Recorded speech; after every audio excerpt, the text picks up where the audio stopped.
Hi friends, welcome to my YouTube channel. నేను బాగున్నాను, మీరు కూడా బాగుండాలని కోరుకుంటున్నా.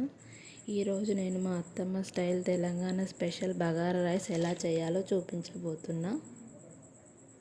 అది కూడా కట్టెల పొయ్యి మీద చేయబోతున్నా. చలో let's start the video. First కట్టెల పొయ్యి మీద సర్వ పెట్టుకోవాలి. సర్వ హీట్ అయిన తర్వాత ఆయిల్ పోసుకోవాలి. 2 టేబుల్ స్పూన్ వరకు ఆయిల్ కూడా హీట్ అయ్యాక 1 స్పూన్ వరకు నెయ్యి వేసుకోవాలి. అదేనండి, మా సైడ్ తెలంగాణలో సర్వ అని అంటారు. అదే బాండీ పెట్టుకోవాలి. బాండీ పెట్టిన తర్వాత 2 టేబుల్ స్పూన్ వరకు ఆయిల్, తర్వాత 1 టేబుల్ స్పూన్ వరకు నెయ్యి వేసుకోవాలి. కట్టెల పొయ్యి మీద చేసుకుంటే చాలా టేస్టీగా ఉంటుంది. ఇప్పట్లో అంటే కట్టెల పొయ్యి అంటే ఏంటిదో తెలియదు, కానీ అప్పట్లో పాతకాలంలో అందరూ కట్టెల పొయ్యి మీదనే వంటలు చేసుకునేవారు. నెయ్యి, ఆయిల్ బాగా హీట్ అయిన తర్వాత హోల్ బగారా మసాలా ఐటమ్స్ వేసుకోవాలి. ఇక్కడ నేను చూపిస్తున్నవన్నీ వేసుకోండి. చెక్క, దాల్చిన చెక్క, లవంగం, యాలకులు, సాజీరా, మిరియాలు అన్నీ వేసుకొని బాగా కలపాలి. బాగా ఫ్రై అవ్వనివ్వాలి.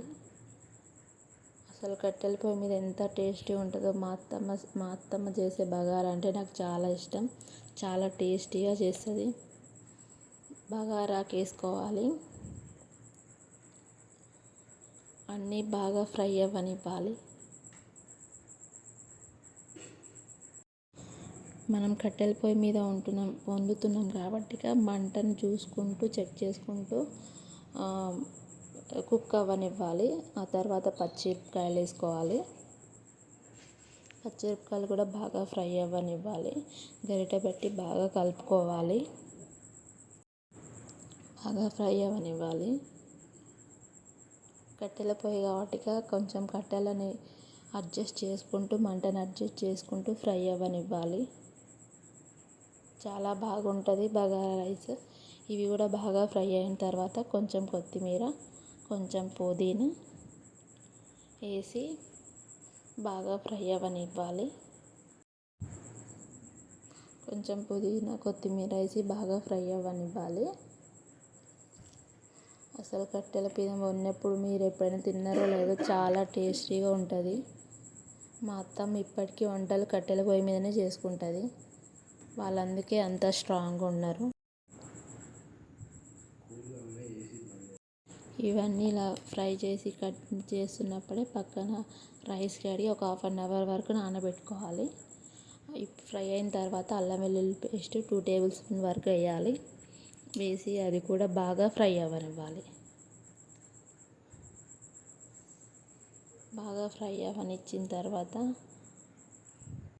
ఇక్కడ మా అత్తమ్మ 1 kg వరకు బగారా రైస్ ప్రిపేర్ చేస్తున్నది. మీరు ఎంత చేసుకుంటారో అంతకు తగ్గట్టుగా మసాలాలు, బగారాకు ఇవన్నీ అల్లం వెల్లుల్లి పేస్ట్ చూసి వేసుకోండి.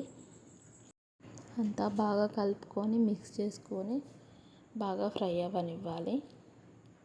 ఇలా కలుపుతూ ఉండాలి గరిటెతోటి, లేకపోతే మాడిపోతుంటుంది. ఎందుకంటే కట్టెల పొయ్యి మీద కాబట్టి మంట కొంచెం ఎక్కువ వస్తుంటుంది. తగినన్ని వాటర్ వేసుకోవాలి. 1 kgకి 4 గ్లాసెస్ ఆఫ్ బియ్యానికి 8 గ్లాసెస్ ఆఫ్ వాటర్ వేసుకోవాలి. వేసుకున్న తర్వాత కొంచెం ధనియాల పొడి, కొంచెం గరం మసాలా వేసి బాగా మిక్స్ చేసుకోవాలి. మిక్స్ చేసుకొని బాగా వాటర్ని మరగనివ్వాలి. మంటను చూసుకుంటూ చెక్ చేసుకుంటూ కుక్ చేసుకోండి. ఎందుకంటే కట్టెల పొయ్యి మీద కాబట్టి మాడిపోతుంటాయి. రైస్ని బాగా కలుపుకొని మూత పెట్టి మరగనివ్వాలి. అంతా బాగా కలిసేలాగా గరిటె పెట్టి మంచిగా కలుపుకొని మిక్స్ చేసుకోవాలి.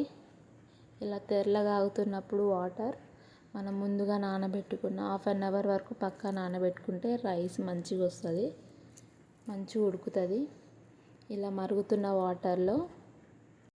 మరుగుతున్న వాటర్లో ముందుగా నానబెట్టుకున్న బియ్యాన్ని వేసుకోవాలి. ఇక్కడ మా అత్తమ్మ వేస్తున్నది. మీరు చెప్తే నమ్మరు. అసలు మా అత్తమ్మ సూపర్ చేస్తుంది వంటలు, మస్తు ఉంటాయి.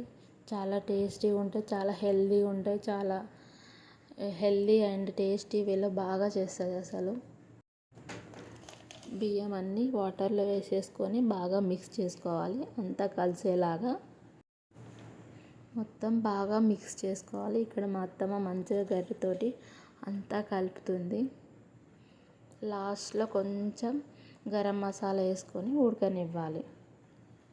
ఇలా ఉడుకుతున్న రైస్ని కొంచెం మంట చెక్ చేసుకుంటూ ఉండాలి. మంట కొంచెం హైలోనే పెట్టుకొని కట్టెలు బాగా మండేలాగా కట్టెలు పెట్టి ఉడకనివ్వాలి. ఇలా బాగా కలుపుతూ ఉండాలి, ఎందుకంటే అడుగంటికి పోతుంది. లేకపోతే కలపకపోతే ఇలా మధ్యలో కలుపుతూ ఉంటూ చెక్ చేసుకోవాలి. ఇలా రైస్ దాదాపుగా ఉడికిపోయింది. ఒక 15 మినిట్స్ పడుతుంది రైస్ ఉడకడానికి. ఇలా చెక్ చేసుకుంటూ కలుపుతూ ఉడకనివ్వాలి. కట్టెల పొయ్యి కాబట్టి అడుగంటకపోతుంది.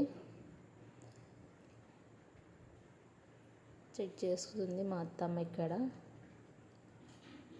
15 మినిట్స్ పక్కా టైం పడుతుంది. తొందరనే అయిపోతుంది కట్టెల పొయ్యి మీద. కాకపోతే మనం చెక్ చేసుకుంటూ ఉడికించాలి, లేకపోతే అన్నం మాడిపోతుంది.